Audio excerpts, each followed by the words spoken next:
नमस्कार, मैं पंकज प्रसून। आपको एक जानकारी होगी कि अल कायदा इन इंडियन सब कॉन्टिनेंट इस ऑर्गेनाइजेशन का हेड झारखंड से पकड़ा गया है। झारखंड की राजधानी रांची से पकड़ा गया है। लेकिन कुछ सनसनीखेज जानकारियां सामने आई हैं उस आतंकी के बारे में, उसके मॉड्यूल के बारे में और किसी बड़े राजनेता और पॉलिटिकल पार्टी से उसके संबंधों के बारे में। हमारे साथ झारखंड हाईकोर्ट के अधिवक्ता राजीव कुमार हैं। ये कुछ ऐसी जानकारियां दे रहे हैं अल कायदा आतंकी और उनके मॉडल और उनके इकोसिस्टम के बारे में जो आपने पहले कभी नहीं सुना होगा। राजीव जी, आपका बहुत बहुत स्वागत है। नमस्कार, सभी को नमस्कार मेरे तरफ से। राजीव जी, मैं इधर उधर घुमा के बात करूं उससे पहले डायरेक्ट सवाल जी। जो आतंकी पकड़ा गया है उसके बारे में बताइए और उसके इकोसिस्टम, उसके जो उनकी मदद कर रहे थे उसके बारे में कुछ जानकारी दीजिए। देखिए, ये जो डॉक्टर इश्तियाक है, ये उस फ्रेम में काम करता है जिस फ्रेम में जो है ना रूल करता है झारखंड को। और इसका कनेक्ट चाहे लैंड जिहाद हो या अन्य तरह के जितना भी जिहादी एक्टिविटीज है, वो सारा को एक ढंग से देखिएगा। और यहाँ का जो पॉलिटिकल इस्टेब्लिशमेंट है हेडेड बाय हेमंत सोरेन, तो उनके जो नेचर और उनका जो है पास्ट कंडक्ट के बारे में देखिएगा तो कहीं नहीं कहीं आपको लगेगा कि ये लोग सभी लोग उनके लिए समर्थित है। और समर्थित इसलिए दिखता है क्योंकि आपको याद होगा कि 2022 में 10 जून को बहुत बड़ी घटना हुई थी रांची में, और हजारों की तादाद में लोगों ने मंदिरों पे अटैक किया था। मुसलमानों ने मंदिरों पे अटैक किया था। और ये मुद्दा था नुपुर शर्मा ने कहा था क्या। उसके बाद से इन्होंने जो मारकाट मचाया मेन रोड में, उसमें उसके तहत एक डॉक्यूमेंट हम लोगों को हाथ लगा। वो था एसडीपीआई का जो बैंड ऑर्गेनाइजेशन है, उसने लिखा था कि झारखंड में जेएमएम और कांग्रेस की जो सरकार है वो हमारे लिए बहुत फेवरेबल है। ये पीएफआई का स्टूडेंट विंग एसडीपीआई लिख रहा है और पंपलेट भी पाए गए थे। पैम्पलेट हमने लेटर है बकायदे वहां के जनरल सेक्रेटरी का, और वो बोलता है कि यहां पे कोई तरह की कार्रवाई नहीं होगी। इसका मतलब कि मारकाट यदि कोई करेगा तो उसके खिलाफ कोई तरह का एक्शन नहीं होगा, जैसे आप यूपी में देखते हैं या मध्य प्रदेश या छत्तीसगढ़ में देख रहे हैं। यानी ये लोग समर्थित हैं। जैसे ही मारकाट होता है 10 जून को, कुछ ही दिन, एक सप्ताह के अंदर जो है गवर्नर हाउस के सामने एक बड़ा सा होर्डिंग पे जो भी उग्रवाद में इन्वॉल्व थे उनका पोस्टर चिपकाया जाता है। आतंकियों के पोस्टर लगाए गए थे, मुझे याद है। हाँ, आतंकियों के पोस्टर लगता है, सुबह में लगता है और शाम में इसलिए उतार दिया जाता है यहाँ के गृह मंत्रालय के लेटर से कि उन लोगों को अभी हम लोगों ने आइडेंटिफाई नहीं किया है, तो आइडेंटिफाई करने के बाद लगाएंगे। और जिस व्यक्ति ने लगवाया था, रांची के उस समय सिटी एसपी थे अंशुमन जी, आपको याद होगा। वो बच गए थे इसलिए कि आम हिंदुओं ने उनको बचाया था, पुलिस वालों ने नहीं बचाया था। मुसलमानों ने मारने का पूरा इंतजाम कर लिया था उनको। अब अंशुमन ने जान पे खेल करके सारे लोगों को बचाया था और हिंदुओं ने उनको भी बचाया था।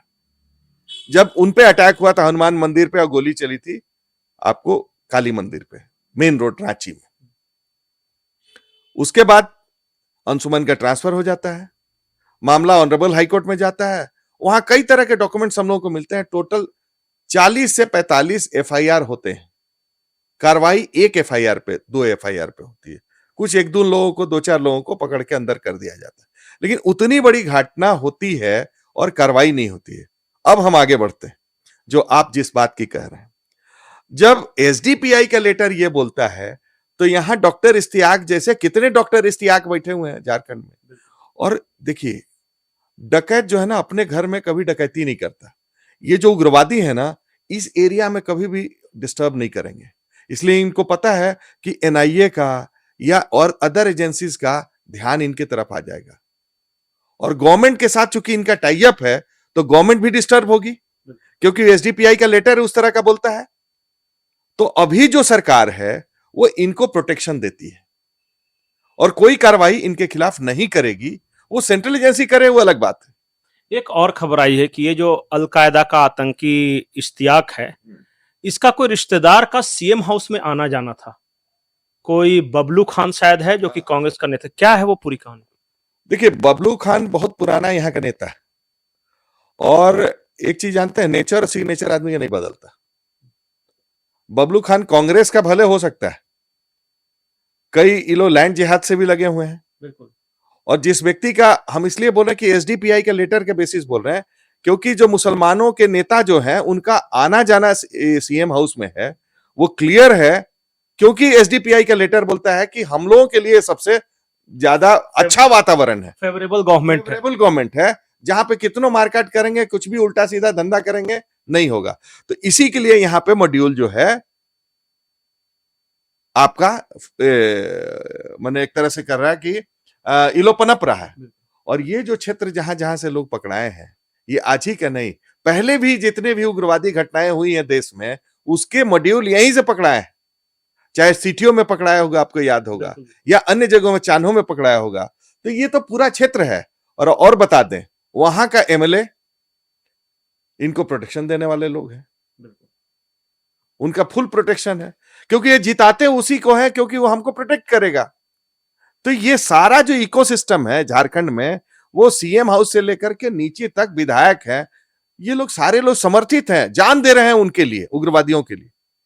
इसका तो बड़ा जांच होना चाहिए, क्योंकि मामला ऑलरेडी हाईकोर्ट में पेंडिंग है, और हम लोग उसको फिर से मेंशन करेंगे जब आपने ये खुलासा किया है कि रांची में इस तरह का मॉड्यूल पकड़ाया है, और उसका लैंड जिहाद से भी लेने देना है, सीएम हाउस से भी लेने देना है।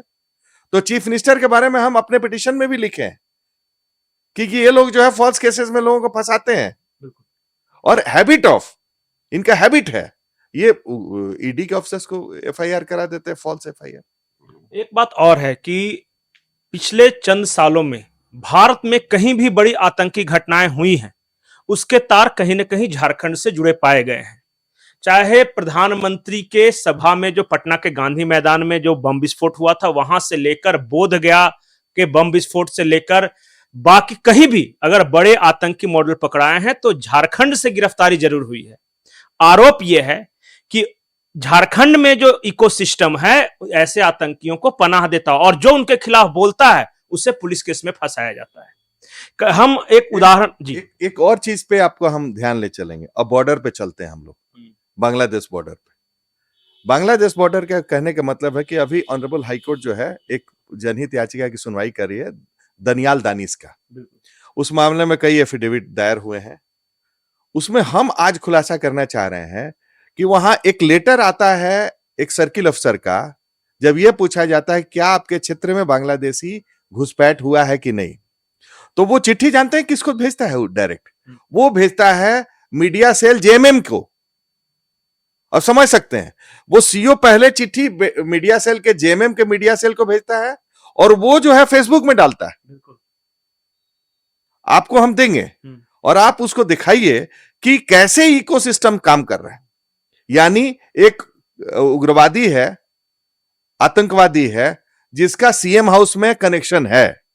दूसरा, बांग्लादेश इन्फिल्ट्रेशन में यदि बांग्लादेशी नहीं है, इसका प्रूफ किसको दिया जाता है? पहले जेएमएम के मीडिया सेल को, ऑनरेबल हाईकोर्ट में बाद में आता है। तो ये इकोसिस्टम ऐसा चल रहा है झारखंड में, और एसडीपीआई का लेटर ये बोलता है कि यहां पर हमारे लिए बहुत अच्छा वातावरण है। तो यहां भगवान भी नहीं बचा पाएंगे इस राज्य को। और एक बात और कि झारखंड का जो लोकेशन है, और जो लगातार निशिकांत दुबे संसद में आवाज उठाते रहे बांग्लादेशी इन्फिल्ट्रेशन का, बगल में बंगाल है, मालदा मुर्शिदाबाद जैसा जगह है, बांग्लादेश का बॉर्डर है, फिर बिहार है सटा हुआ, ईस्टर्न जंक्शन पे वो मौजूद है, उड़ीसा है।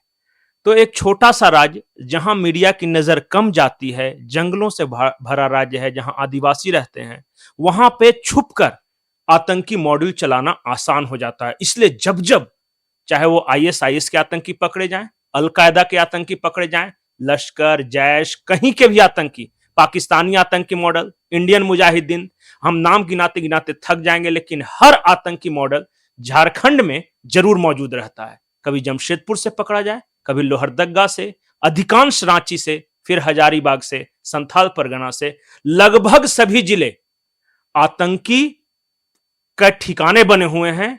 अलग अलग आतंकी मॉड्यूल अलग अलग जिलों में पनप रहा है और अब तो आरोप यह है कि सीधे मुख्यमंत्री आवास यानी हेमंत सोरेन तक इनकी पहुंच हो गई है।